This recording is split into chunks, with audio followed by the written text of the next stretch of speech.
We're just outside Copenhagen with Mercedes-Benz driving the all-new CLA. First, it's coming as an electric, but there's some more news.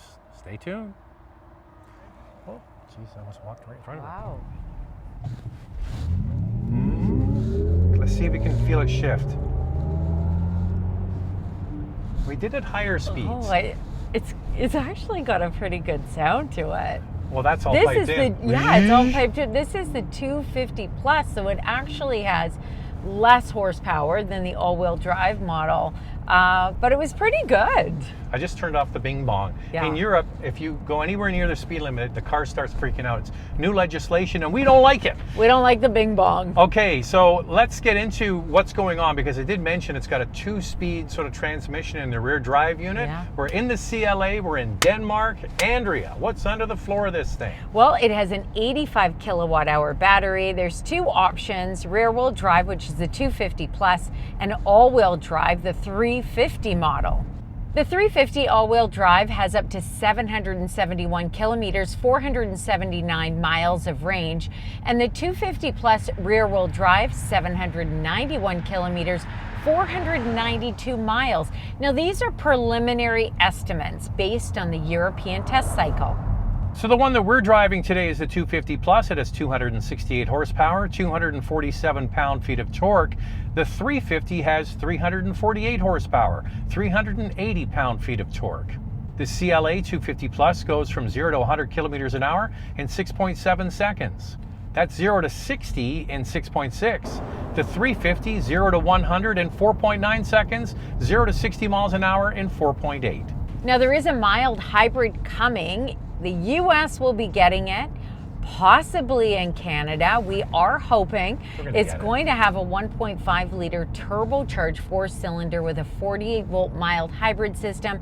No horsepower or torque numbers yet, but we do know it will have an 8-speed dual clutch transmission. Okay, so let me just unbox that for you. So this is the electric one that is coming soon, okay? The current gas model that's for sale at Mercedes-Benz dealerships now will continue as a 2026 model. And as Andrea mentioned, all the green lights are flashing that we're going to get that mild hybrid also as a 26 model introduced sometime next year. So that has the ability to drive with a small electric motor in the transmission case that allows it to drive at slow speeds just on pure EV and can cruise at high speeds on pure EV. So that, I think, is going to be a popular model. And that's going to be sold alongside the gas model if we get it in Canada. Yes to the US. Well, if the US is getting it, we're going to get it. We've got to get it. So loads of electric cars here in Denmark. There's an older guy, came from the golf course in his Tesla Model Y. He tracked us down, pulled over, got out, checked it out. We were in the most beautiful location of this big, beautiful tree. And he stopped and got out of his Tesla, and he was enamored. He couldn't believe the range. He basically said, I want this. And he just went right around the car. He was so excited about it. He thought the range was awesome. He walked around the vehicle. He said, I want this.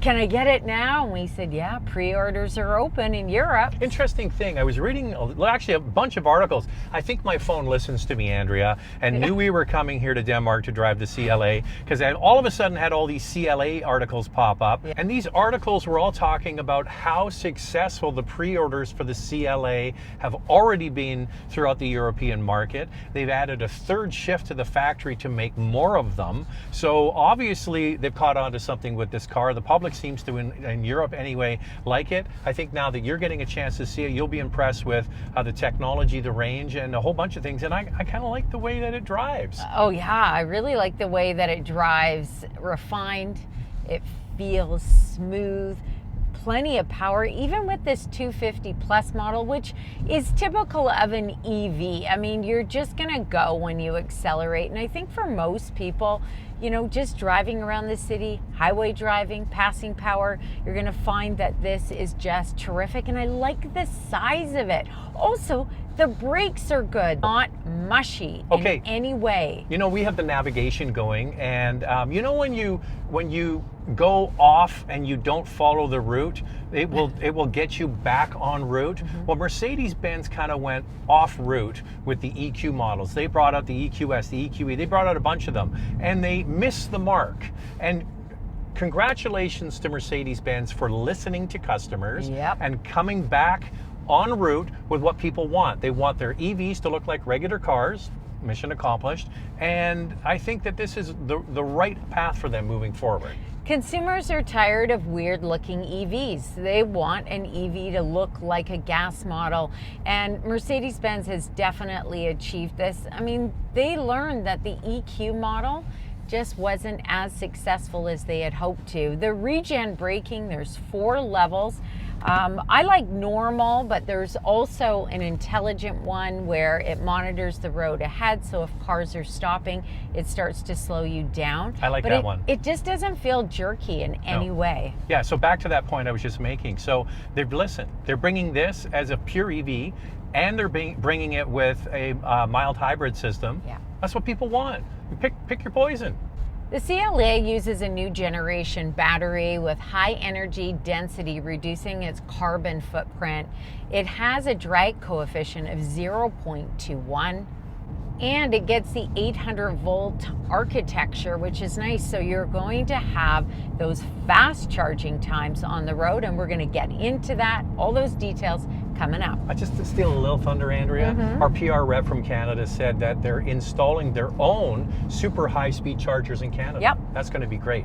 Okay, so on the outside of this, the CLA has been a hit for Mercedes-Benz for people entering the marketplace. Yes, we know SUVs are supremely popular. We have SUVs as well, but still there's markets around the world where sedans still rule, and this is a slippery looking little fun car that was meant to bring in new buyers to the brand. It achieved that, and now they can do it fully electrified. Well, the EQ models are just not attractive. They look like jelly beans profile wise with the short overhangs. This CLA is such a big improvement. You've got the long hood, the short overhangs, a sportier design, and I really like the fast back roof line. Now, it's not a lift gate, it's a traditional trunk, but I still like that sleek silhouette. Do you guys know what a shooting brake is? A shooting brake is what we're not getting in North America. So let me explain it to you. A shooting brake is an old-fashioned term for basically kind of what a wagon is. Yeah. But a shooting brake was kind of a sportier version of that. And they showed us the shooting brake, and here's images of it, and we're not getting it in North America. And we're seeing that station wagons are having a resurgence with the high-performance models like the RS6, the M5 from BMW. AMG's been doing it for a long time. Yeah. So we would love that, Mercedes-Benz, if you brought a shooting brake to North America. You know what? We keep trying. Audi has a great one. BMW now has the M5, which looks, you know, just okay. Doesn't look good. But Zach and I saw a CLA shooting brake yesterday on the road, the previous model, and in red, and it just looks so good. So we'll keep pitching. Mercedes-Benz, bring us that wagon. I think North Americans would love it. You know, Andrea, I appreciate a nice rear end. I know you do, I know. And this one, I think, looks very elegant. And you can see the family resemblance, and I think they do a particularly good job. One thing that's catching my eye and I'm not loving is the gap between the wheels and the body. It seems like it sits high on its wheels. I'm guessing that's done to raise the car for clearance underneath for the battery pack. By the way, they had this great rolling chassis at the display center we were at today, and the battery pack is very thin, but they still have to be able to sandwich it underneath here. I think that's why it sits higher. And I think that's the challenge when you design a vehicle that can either be gas or can be an electric vehicle. There's more challenges involved with it. This is based on the MMA platform, which will underpin the next generation GLA and GLB models. Now, this is bigger than the outgoing model. It's 1.6 inches longer. The wheelbase has has grown by 2.4 inches, and it's an inch wider, so it does feel more spacious. I feel like when you're driving on these beautiful roads in Copenhagen, it feels good to have a smaller vehicle. Even the steering is so good, very precise. I'm impressed with this CLA. So with this model, you get an illuminated grille, you get standard high-performance headlamps featuring the star and chrome design elements. Available features include multi-beam LED headlamps and a night package if you like black exterior accents. So I'm not sure if you've heard the news, Andrea. The Chinese car makers, mostly EVs, are doing a lot in penetrating markets around the world. Well, you can see the taste of that market influencing a lot of EVs, and a lot of it comes down to the big screens. They love the big screens for those Chinese EVs, and Mercedes has to compete. Yeah, this is really quite high tech. I mean, you will get in it and you'll have to take some time to get used to it, but once you do, it's actually quite easy to use. Mercedes-Benz is calling this the super screen, and it's made up of different screens, a 14-inch touchscreen, a 10.25-inch digital driver display, and then the passenger screen is really an available screen. It's also 14 inches. If you do not get that screen, then you've got the star motif there, which lights up at night. Yeah, it's backlit, and I like this that we're driving. Is it good? You know, we always complain we never get to drive the base model. Yeah. We're driving the base model. This is the 250 Plus, and this is what you would get if you didn't get the super screen. So you've got great information behind the steering wheel. It's an actual real instrument cluster, and this large screen is standard. Yeah. And it's kind of, you know, everybody complains about a tablet stuck on the dash. Well, it's kind of integrated, and it's kind of that as well. It's interesting. Yeah, and you know what? It doesn't affect your visibility. Mercedes-Benz has actually placed it in a pretty good area straight across. So I think that you'll find that it's fine, but it does take a lot of getting used to because it is a large screen. Now, if you do get the 14-inch passenger screen, you can put your own images and personalize it the way that you like. They had some great tech displays. I've already shown you the battery. They had a rolling chassis there. Yeah. And they also had a cutaway of this to show you all the integration. So I asked, how come when I look at it from the side, it doesn't gray out? Like if you get the screen over there, and a lot of other brands like Porsche, for example, with Taycan, if you're sitting here, you can't see it. So they said how we've done it is there's a camera right above the center screen. And it's so sophisticated, it can tell if the driver's looking at this center screen or looking at that screen. If it detects me looking at that screen, Andrew's watching some Disney movie over there. Because, you know, I like Disney. No, I just saw the Disney icon. Actually, I like romantic comedies. Yeah. So you can watch that because I don't. If it sees Zach trying to check out, you know, When Harry Met Sally over there, it'll switch it off after about a second and a half. Now, the PR rep for Canada did say that we may not get that in North America, but it is a pretty cool feature. This is the fourth... Only for romantic comedies, Only though. for romantic comedies. This is the 4th generation MBUX system, and it integrates AI for both Google and Microsoft. There's available over-the-air updates, as well as a Burmester sound system with Dolby Atmos. And I think that Mercedes does a great job with that Burmester sound system. I've always liked it.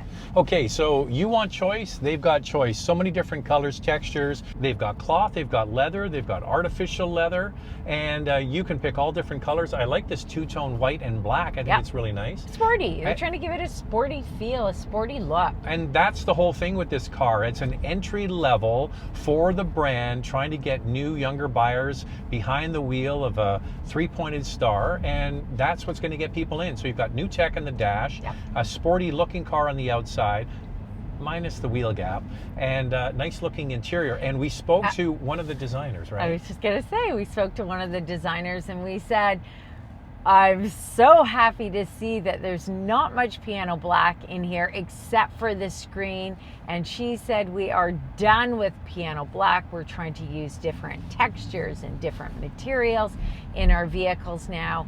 And they have 4 different options for the center console design, as well as the side of the door. And this one is a pinstripe with silver. It looks really good, but there's other options as well. Yeah, they came up with a new one. The white one that you see in the video here is actually a new paper material, and then they paint it with a special coating, so obviously it's going to hold up. But there's only a little bit of piano black at the center console, and the rest of it is nice matte and satin finish. So you have hotkeys at the bottom that are always on for your HVAC controls, and there's buttons at the bottom, and they remember the last 3 apps you were in. So whether it was you were looking up the weather, you were into the battery charging function, or maybe the ambient lighting, all of those will be remembered. So the things you use all the time, like maybe Spotify or your phone or whatever, it'll all be there. So those are the quick keys, and I like that. Yeah, good idea. I really like the floating center console. This is a compact sedan, and there's plenty of storage, a wireless charger, lots of storage under the center console. And then you have also this storage unit, which is fairly deep, not wide, but a good enough size, and a tray for those little items that you want to put away. The door pockets aren't huge, but enough for a couple of water bottles. Actually, it's not water bottals, Andrea. No. We found here in Europe, they love boxed water. Here we go. It's like an old-fashioned milk cart. Boxed water.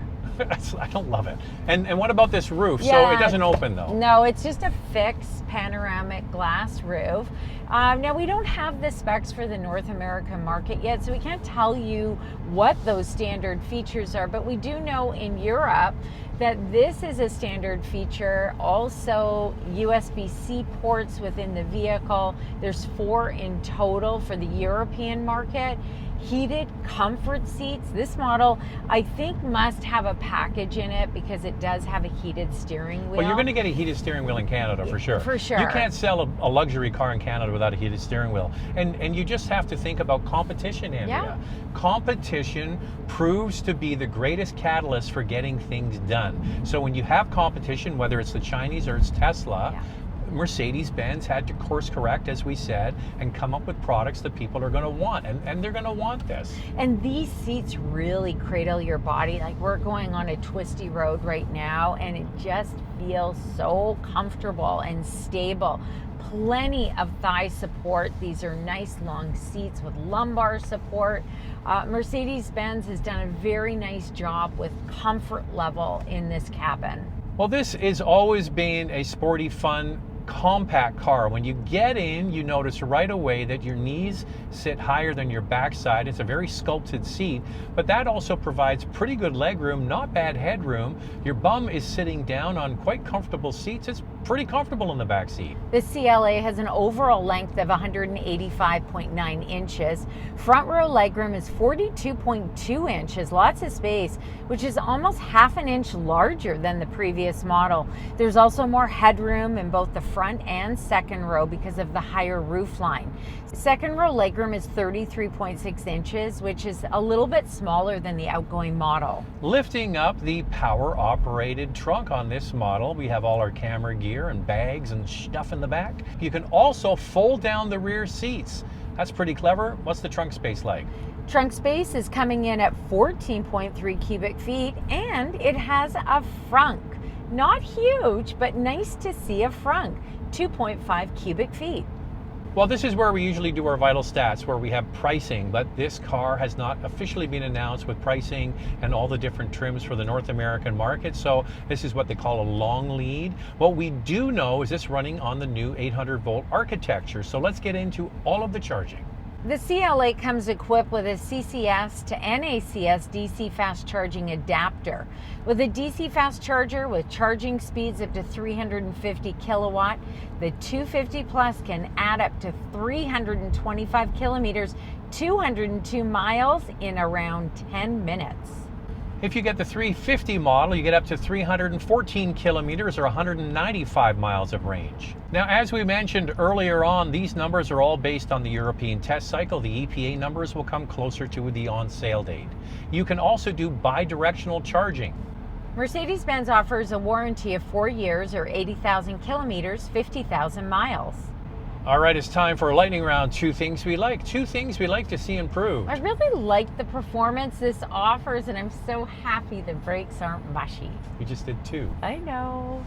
I think it's a big step forward. 800-volt architecture, good-looking car. It came with all of the right things. What would I like to see improved? I like it to sit a little lower. Not sure if they can do that, but that's my only gripe. I want to know about price point. Yep. What is this going to start at? Let's make it competitive, please. All right, so there it is, the very first drive of the all-new electric CLA. That mild hybrid is coming. What do you guys think of that? Thanks for watching, and if you like what you see, make sure you subscribe. We'll see you next time.